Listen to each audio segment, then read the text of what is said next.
إن الحمد لله نحمده ونستعينه ونستغفره ونعوذ بالله من شرور أنفسنا ومن سيئات أعمالنا من يهده الله فلا مضل له ومن يضلل فلا هادي له أشهد أن لا إله إلا الله وحده لا شريك له وأشهد أن محمدا عبده ورسوله.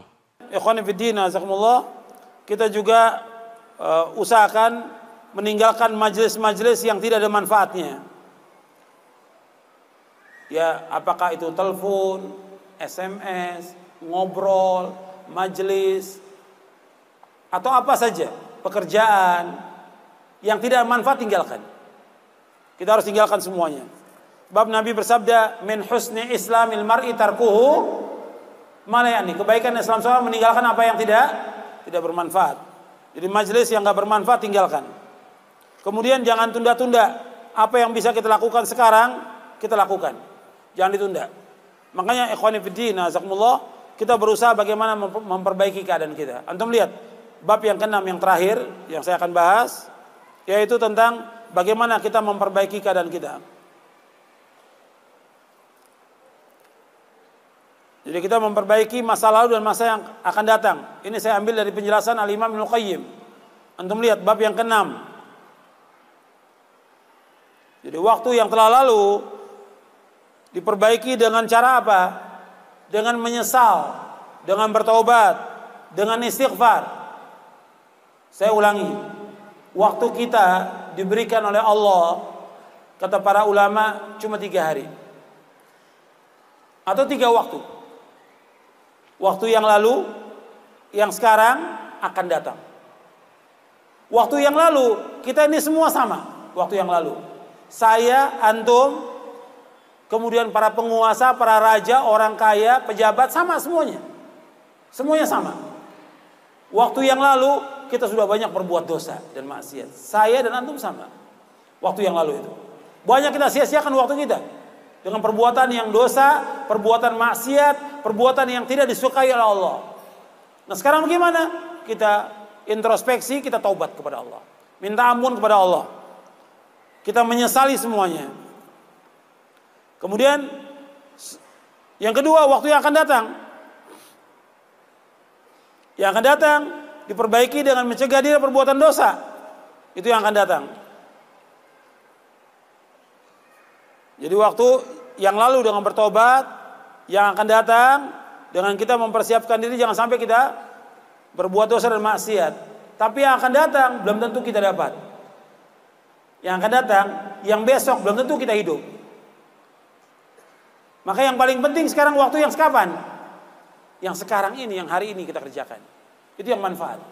Kita perbaiki dengan melakukan amal soleh. Tinggal kita atur waktu kita. Jadi antum berusaha hari-hari ini melakukan bekal. Antum atur. Antum bikin jadwal sendiri. Ini bagaimana mengefisien waktu. Antum jadwal dari mulai subuh antum bangun atau sebelum subuh. Antum bangun jam 3 atau jam 4, atur. Jam 4 antum bangun, sholat tahajud, sholat witir. Kemudian istighfar. Minta ampun kepada Allah. Wabil asharihum yastaghfir. Waktu sahur mereka minta ampun kepada Allah. Kemudian sholat subuh berjamaah. Karena laki-laki wajib sholat berjamaah di masjid. Kemudian zikir pada subuh. Zikir pada sholat. Kemudian zikir pagi. Kalau bisa kita ada waktu lagi sampai syuruk. Kalau nggak bisa, pulang baca Quran sedikit. Berapa ayat baca Quran? Kita harus punya target. Kita menghatamkan Quran dalam sepekan 30 juz. Atau 2 pekan. Atau sebulan. Pokoknya target kita sebulan hatam. Berarti 1 hari berapa juz? 1 juz. Ada target kita. Pagi berapa lembar, siang berapa lembar, atau sore atau malam berapa lembar. Ada target. Kemudian setelah itu kita waktu makan, waktu mandi, kemudian kerja atau dagang atau sebagai penuntut ilmu antum masuk ke sekolah, kelas. Itu apa yang kita baca?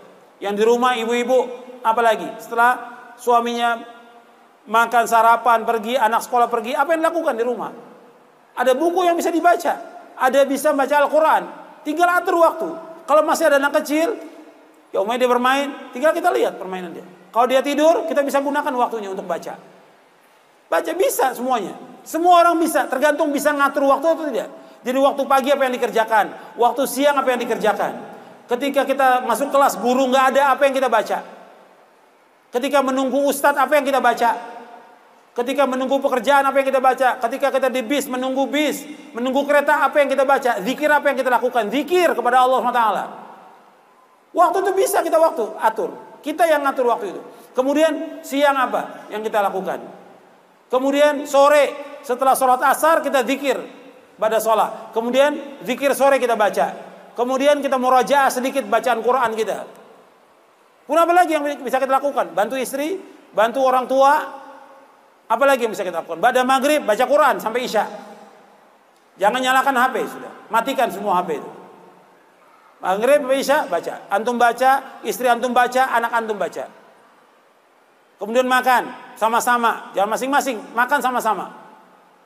Dengan istri dengan anak harus kumpul sama-sama. Kemudian pada isya apa yang kita lakukan lagi? Terus sampai menjelang tidur, zikir apa yang kita baca menjelang tidur. Jadi ada target kita. Sehari berapa buku yang kita baca, atau sehari berapa lembar yang kita baca. Quran juga. Jadi tinggal kita bikin jadwal untuk kita. Orang lain nggak perlu tahu. Kalau itu kita gunakan, insya Allah kita sukses. Dan banyak yang bisa kita lakukan.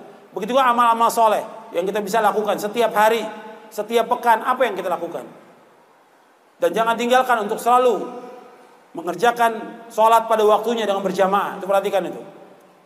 Jangan lupakan zikir pagi dan sore dan zikir-zikir yang umum. Jangan lupakan juga untuk berbuat baik pada orang tua. Ingat itu. Setiap hari mesti ketemu dengan orang tua. Kalau orang tua kita jauh, kita telepon. Setiap pekan datangi orang tua. Kalau jauh juga luar kota, usahakan setiap 2 pekan atau sebulan sekali datangi orang tua. Berbuat baik. Karena itu jalan menuju surga. Berbuat baik orang tua. Perhatikan, seorang istri dia wajib taat kepada suaminya. Apa yang dia harus lakukan untuk menyenangkan suaminya? Mengurus anaknya, wajib. Tapi nggak boleh ditinggalkan untuk ngaji, nuntut ilmu, tinggal diatur waktunya. Insya Allah kalau antum gunakan waktu itu sebaik-baiknya, akan sukses. Tapi yang harus antum ingat, jauhkan perbuatan dosa dan maksiat. Jangan berbuat dosa maksiat. Dan jangan menunda-nunda pekerjaan. Jangan berbuat dosa maksiat dan jangan menunda pekerjaan. Yang bisa kita kerjakan sekarang kerjakan, jangan ditunda. Dan juga jangan sekali-kali bawa pekerjaan kantor ke rumah, jangan. Yang apa yang di kantor kerjakan di kantor, selesaikan semua di kantor, jangan dibawa ke rumah. Karena di rumah ada pekerjaan yang wajib kita kerjakan. Untuk istri kita, anak kita, dan untuk kita juga. Pekerjaan yang harus kita lakukan. Coba antum atur, antum merubah, ini untuk semuanya. Termasuk juga para penuntut ilmu, bukan hanya orang awam. Antum penuntut ilmu, para dai, para ustadz, banyak para ustadz juga nggak bisa ngatur waktunya. Sehingga habis waktunya bertahun-tahun cuma ngomong aja, ceramah aja di mana-mana, nunggu panggilan, nggak boleh. Dia harus baca dan melakukan amal-amal soleh, berjihad dengan dirinya, dengan hartanya. Dan banyak yang harus dilakukan untuk Islam dan kaum muslimin. Bukan hanya ceramah aja. Didik umat dengan tauhid kepada Allah. Didik umat ini. Ajarkan mereka yang benar. Bukan sekedar gimana panggilan orang ceramah. Ustadz nanti ngisinya ini. Kok mau diatur sama orang kaya demikian? Suruh ngisi ini mau? Jangan. Antum isi tauhid kepada mereka. Isi mereka tentang akidah yang benar. Pemahaman yang benar. Sampai mereka paham. Jelaskan mereka pasti akan mati dan kembali kepada Allah yang ditanya pertama kali tentang tauhid oleh Allah Taala. Ingatkan mereka. Dan kita semua pasti akan kembali. Dan kita wajib taubat kepada Allah atas semua dosa. Saya pikir cukup sampai di sini kajian kita. Mudah-mudahan apa yang kita kaji manfaat dan dapat kita amalkan. Wassalamualaikum warahmatullahi wabarakatuh.